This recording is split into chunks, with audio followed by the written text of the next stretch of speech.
সুন্দর শাড়ি পরে স্বামীর সামনে যাইতে চায় না, স্বামীর সামনে যায় সেরা পরা শাড়ি পরে, মানে দেখায় আমার কিছু নাই। কি কথা বল লাগা, বাস্তব বাস্তব দেখায় যে আমার কিছু নাই। খালি কোন যে হাঁটো আকিকে খাবার যাবো,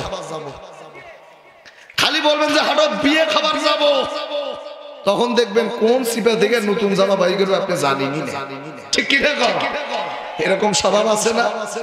তো নারীরা 1 নাম্বার জাহান্নামে যাবে হচ্ছে তারা মাথায় কাপড় না দেওয়া।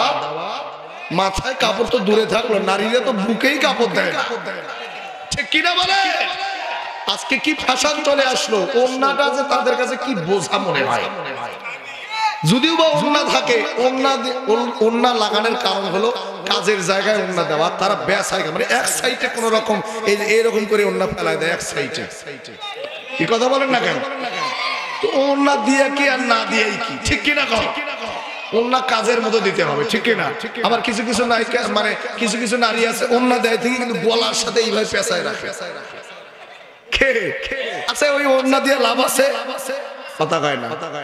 যে জায়গায় ওন্না থাকার কথা সেই জায়গায় নাই, তার মানে ওন্না রাখা না রাখা একই সমান। এই সমস্ত নারীরা 1 নম্বরে জাহান্নামে যাবে। কি কথা বলেন না কেন? কি কষ্ট হচ্ছে নাকি? 1 নম্বরে এই সমস্ত নারীরা জাহান্নামে যাবে। এবার আসেন 2 নাম্বার। 2 নাম্বার বিশ্বনবী এবার ডাকতে বলে জিবরাইল, 2 নম্বরে কোন কারণে নারীরা জাহান্নামের আগুনে পুরো শাস্তি ভোগ করতেছে, কোনটা কারণ? জিবরাইল এবার ডাকতে বলে নবী গো, 2 নম্বর কারণ হলো ওই সমস্ত নারীরা, যেই সমস্ত নারীরা আমার ভাইরা আমার বন্ধুগণ, যে তার স্বামীকে কটু কথা বলে, কথায় কথায় আঘাত করে, কষ্ট দেয়, ছোট করে, মানুষের সামনেও ছোট করে। শুধু তাই নয়, কথায় কথায় দেখবেন অনেক নারী আছে বলবে 10 বছর 20 বছর সংসারের বয়স, ঝগড়া বাজলে বলবে তোমার সাথে বিয়ে হয়ে জীবনটাই শেষ, জীবনে কিছু পাইলাম না। কি আছে না নাই? সারা জীবন দিবেন আপনি, সারা জীবন দিবেন। হ্যাঁ, একবার দিতে না পারলে কবে এই জন্য চাই নেই বিয়ে করতে, বাপ মার মুখের দিকে তাকায় তোমার সাথে বিয়ে বসছি, তা জীবনে কিছু পাইলাম না। স্বামীকে ছোট করে, স্বামী যদি কয় একটা, স্বামীর মুখের উপর মারা দেয় 10টা। ঠিক কিনা বলে? আচ্ছা শোনেন, স্বামীরা স্ত্রীদেরকে কিন্তু ভুল করার জন্য কখনো মারে না। মারে নাকি?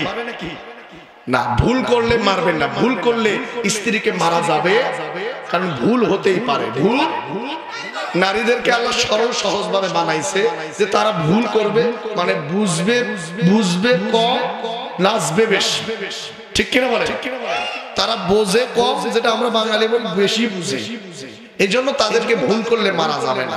আর নারীরা ভুল করার কারণে মার খায় না। নারীরা মার খাওয়ার একটা কারণ আছে, বলবো নাকি?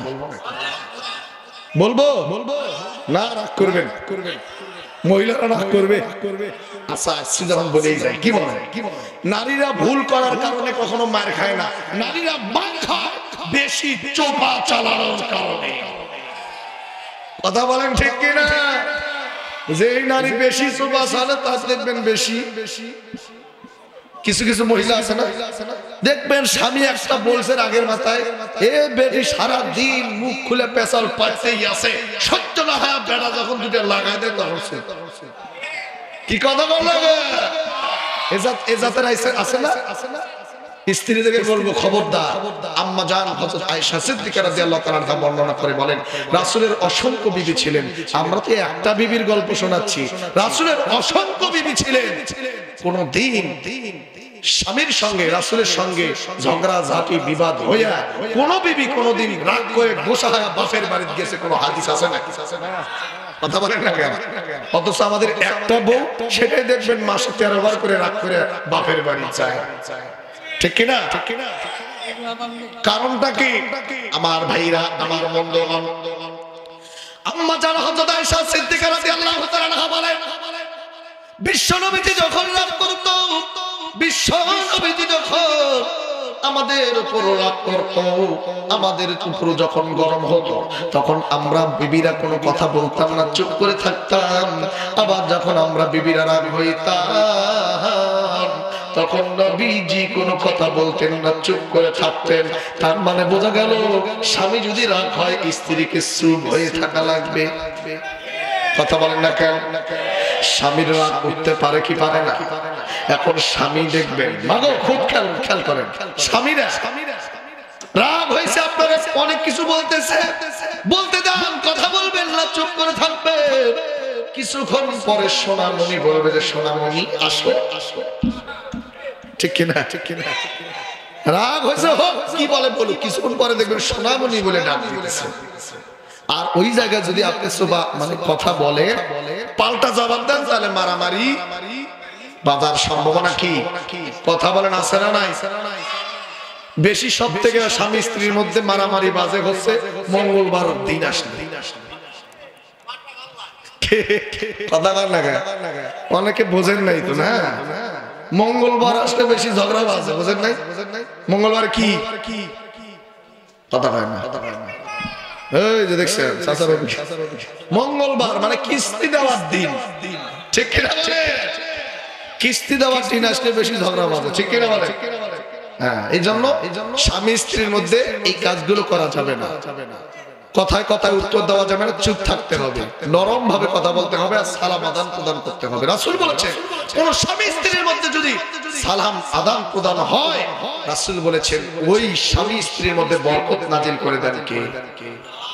বারাকাতুম মিনাস সামাই ওয়াল আরদ, আসমানের দুয়ার খুলে যায়, ওই ঘরের মধ্যে আল্লাহ পাক রহমত আর বরকত নাজিল করে দেন। জোরে কান সুবহানাল্লাহ।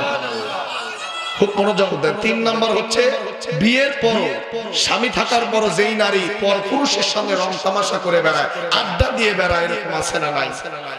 কথা বলেন না কেন?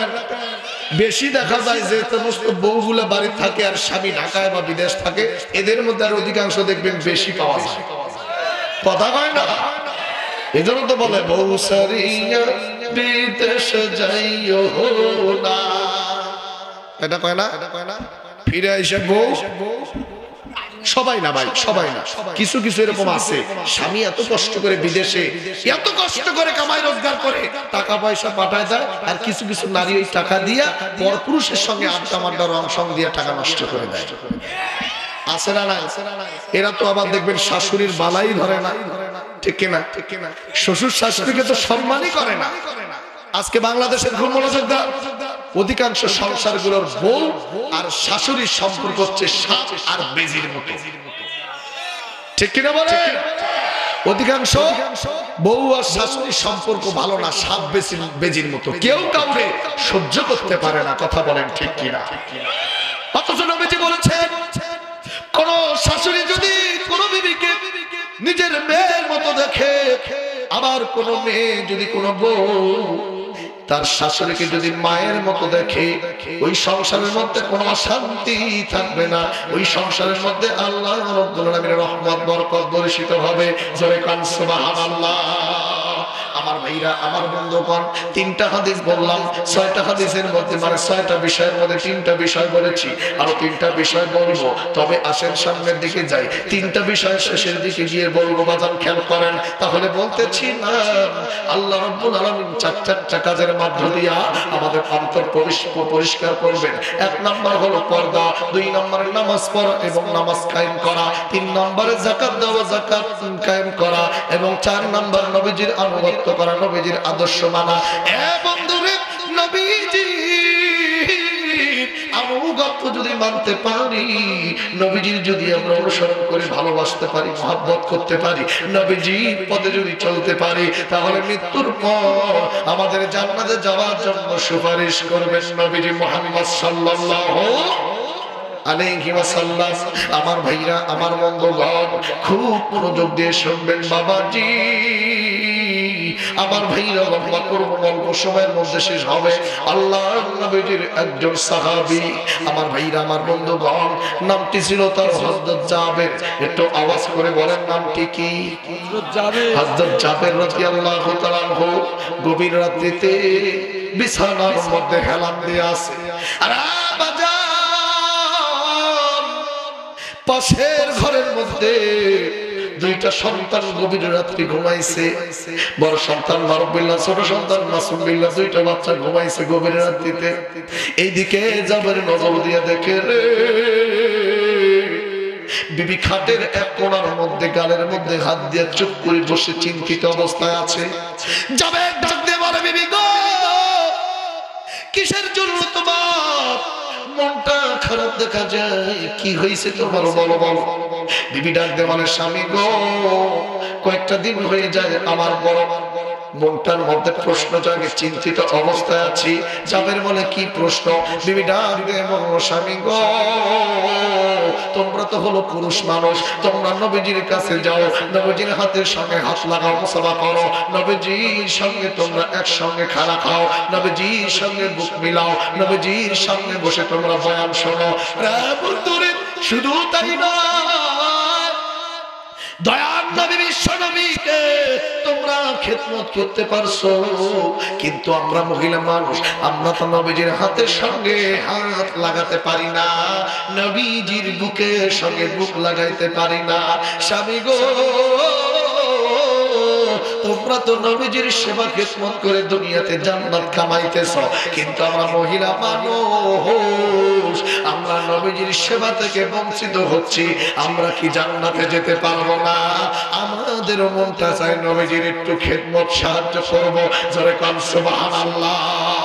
আর বন্ধুরে, এইবার জাবের ডাক দিয়ে বললো, আর বিবি রে, কেমনে সাহায্য করবা, কেমনে তুমি নবীজির খেদমত করবা? এইবার বিবি ডাক দিয়ে বললো, স্বামী গো, আমার কয়েকটা দিন ধরে মন চায় দয়ার নবী মায়ার নবীকে আমি দাওয়াত করিয়া আমার বাড়িতে আমি নিজ হাতে রান্না করিয়া আমার প্রেমের নবী দয়ার নবী উম্মতের নবীকে একটা বেলা খাওয়াইতে চাই। কিন্তু জাবের বলল, কি খাওয়াইবা? বিবি বলল, আমাদের পালিত বকরিটা জবাই করে খাওয়াইবো, এটা আমার জীবনের সবথেকে বড় একটা আশা। এইবার স্বামী যে বলল, বিবি গো, আমি তো কালকে ফজরের নামাজ পড়ার জন্য মসজিদে চলে যাব, নামাজ পড়ার পরে বিশ্ব নবীকে আমি দাওয়াত পৌঁছাই দেব, নবীজি যদি দাওয়াত কবুল করে তবেই তোমার আশা পূর্ণ হবে। আরে বন্ধুরে, এইবার যাবে